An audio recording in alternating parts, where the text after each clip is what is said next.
நமக்கு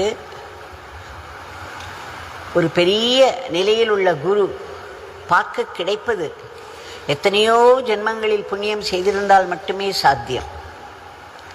அவரோடு பேசி பழகி அவருடைய ஆசீர்வாதங்களை பெற்று அவர் நமக்கு மந்திரமாக கொடுத்த அவருடைய திருநாமம் இன்றைக்கு அவருடைய சரீரத்தில் அவர் நடமாடவில்லை என்றாலும் அவருடைய நாமத்தினால் நடமாடிக்கொண்டிருக்கிறார். நாம சஞ்சாரம் நடந்து கொண்டே இருக்கிறது. அதிலிருந்து நமக்கு உதவி கிடைக்கிறது, வழிகாட்டுதல் கிடைக்கிறது, பாதுகாப்பு கிடைக்கிறது. நமக்கு அது மட்டுமல்ல, பகவான் சொல்லியிருக்கிறார்,